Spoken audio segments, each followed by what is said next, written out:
The plashed black shoes of Rear Admiral Thompson tapped an impatient rhythm on the sun-baked asphalt of Naval Station Norfolk. The air, thick with salt and jet fuel, was electric with anticipation for the fleet's commissioning ceremony. But his cold blue eyes were fixed on one person, the unassuming female security guard at the VIP checkpoint. "I don't have time for this," he clipped, his voice sharp enough to cut through the crowd. "Your scanner is faulty. Let the general pass." The woman in the navy blue polo didn't flinch. "Sir, protocol requires visual confirmation. It will only take a moment." Thompson's face hardened. He saw her not as a professional, but as an obstacle. Her name was Evelyn Reed, though everyone called her Evie. At 42, she was invisible. Just another civilian contractor in khaki pants and a polo shirt. She was of average height, hazel eyes always scanning, brown hair in a neat bun. She spoke only when necessary. Her movements were economical, disciplined, and imbued with a stillness some mistook for timidity. The whispers among junior officers were dismissive. Some noted her intensity, the way her eyes never stopped cataloging details. Others saw a lonely woman doing a thankless job. They underestimated her. They saw her slight limp as weakness. They saw her silence as lack of confidence.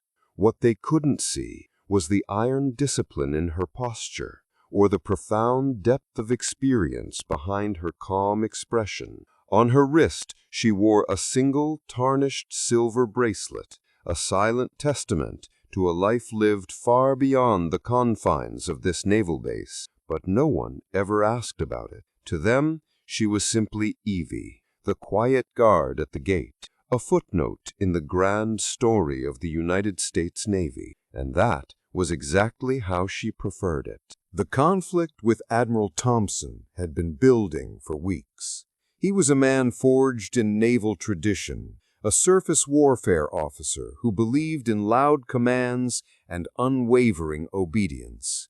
Evie, a civilian who operated with the quiet authority of a seasoned NCO, was a gray area he couldn't tolerate. The first clash occurred during a security review. Evie raised her hand in the briefing room. "Admiral, the motorcade route has a blind spot between the armory and Hangar 4. The surveillance tower has a restricted line of sight for nearly 200 yards.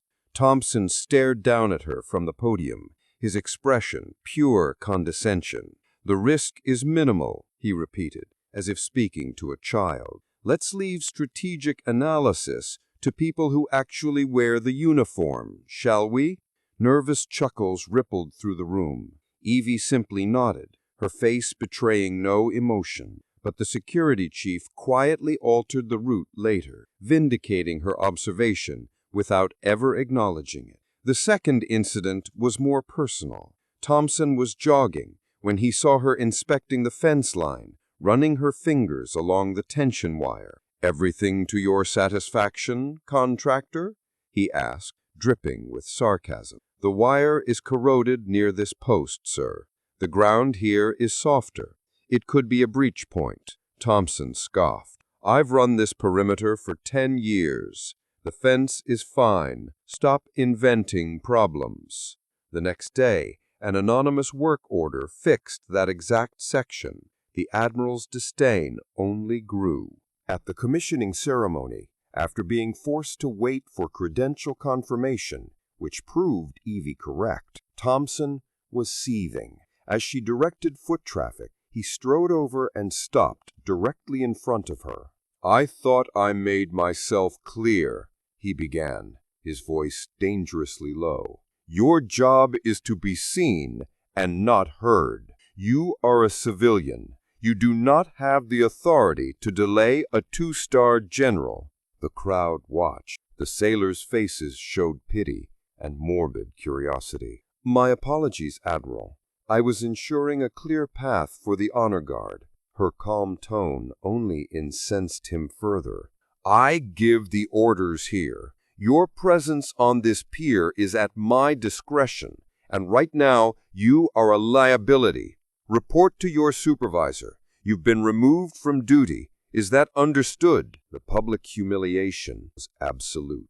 As Evelyn turned to comply, a gust of wind caught her sleeve, pushing it past her elbow. A thick, jagged scar snaked up her forearm, the chaotic signature of shattered metal. A high-impact wound. A nearby chief petty officer, a Fallujah veteran, recognized it instantly. That was no kitchen accident. For a split second, Evelyn wasn't on the pier anymore. She was back over Syrian airspace, 2019. The F-22 Raptor shuddered as enemy SAM systems locked onto her position. Her call sign crackled through the radio. "Wraith, you're painted. Break left, now!" She'd been providing air support for a special operations team pinned down in hostile territory. 12 operators, no backup. The anti-aircraft fire was relentless. She'd maneuvered through the missile envelope with surgical precision, dropping ordnance within danger-close range to save the team below. Then the cockpit exploded. The ejection sequence tore through her body at supersonic speed. The scent of burning fuel, the taste of copper blood, the screaming wind. They said she'd never walk again. She blinked. The pier returned, but the memory of 12 lives saved remained. As Evelyn passed the last row of spectators, a sudden screech of tortured metal ripped through the air. A heavy-duty lighting rig suffered hydraulic failure and began toppling toward bleachers filled with families and children. Panic erupted. Admiral Thompson froze. Evelyn Reed transformed. Her voice, no longer soft, exploded with authority forged in the roar of jet engines. "Brace and cover!" she bellowed. Her limp vanished. She moved with ruthless efficiency, calculating the trajectory with a pilot's spatial awareness. "VIPs against the bulkhead! Stage right!" Her finger jabbed toward the steel wall. "You two, get the children clear. Use that maintenance corridor." The sailors jolted into action. The lighting rig crashed exactly where she'd anticipated, seconds after the last family scrambled clear. Through it all, everyone from the rawest seaman to Admiral Thompson himself watched, utterly dumbfounded. The woman he'd just fired had taken command of a mass casualty situation in 5 seconds. The SEAL team stopped and watched her work. They didn't see a civilian contractor. They saw a fellow operator. The lieutenant commander's suspicion hardened into certainty. He whispered a single word: "Wraith." The SEAL lieutenant commander didn't wait for an invitation. He strode purposefully through the stunned crowd, past junior officers, past decorated captains, and directly past Admiral Thompson. He stopped 3 feet in front of Evie. His entire team fell into formation behind him. He didn't speak. He just looked at her, noting the scar on her arm, the intense focus in her eyes. Admiral Thompson finally regained his voice. "What in the world is going on here, Commander? Who is this woman?" The SEAL commander never took his eyes off Evie. His voice was quiet, yet carried with perfect clarity. "Admiral, with all due respect, you are addressing Major Evelyn Reed, United States Air Force, retired." A wave of murmurs rippled through the crowd. The commander let the title sink in before delivering the final piece. "Her call sign is Wraith." The name hit the air and hung there, shimmering and deadly. Wraith. For the aviators and special operators, the name was a mythological. Major Wraith Reed was one of the first and most decorated female F-22 Raptor pilots, a pioneer who flew clandestine missions over hostile skies, a recipient of the Distinguished Flying Cross for action still classified. She had vanished from service after a catastrophic high-altitude ejection that nearly tore her apart. They said she'd never walk again, and now here she was, in a security polo on a Navy pier. Without another word, the SEAL commander's back went ramrod straight. He brought his hand up in a salute so sharp it seemed to slice the air. "Ma'am, it is an absolute honor." Instantly, his entire SEAL team snapped to attention, hands cracking against their brows in perfect unified respect. The Marine gunnery sergeant who'd seen the Raptor Talon tattoo finally understood. He executed a flawless salute. Across the pier, the chain reaction was overwhelming. An Army colonel saluted. Air Force veterans came to attention, eyes wide with disbelief. Then the sailors themselves, from seamen to command master chiefs, a wave of respect washed over the assembly. They weren't saluting a security guard. They were saluting a warrior who had walked out of the sky. Admiral Thompson was the last to move.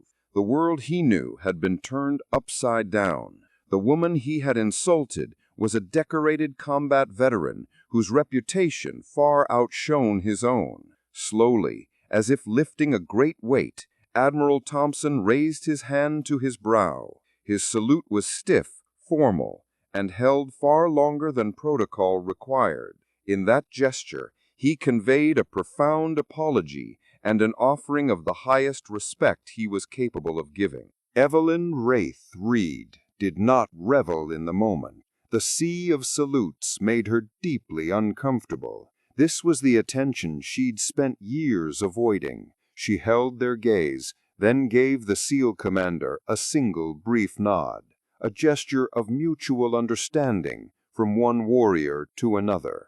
Admiral Thompson approached, the arrogance gone, replaced with genuine humility. "Major Reed, my conduct was inexcusable. There is no apology sufficient for the disrespect I have shown you." Evie looked at him with no malice. "We all have a job to do, Admiral. Today, mine was this checkpoint. That's all that matters." She then turned to help first responders check on families, her duty-minded focus immediately re-engaging. She was already moving on. The story of what happened that day spread across Naval Station Norfolk like wildfire. It became a lesson about the unassuming security guard who was once a legend in the sky. A powerful reminder that the greatest heroes are often the ones who seek no glory. Major Evelyn Reed's story teaches us that courage isn't measured by rank or the volume of a voice.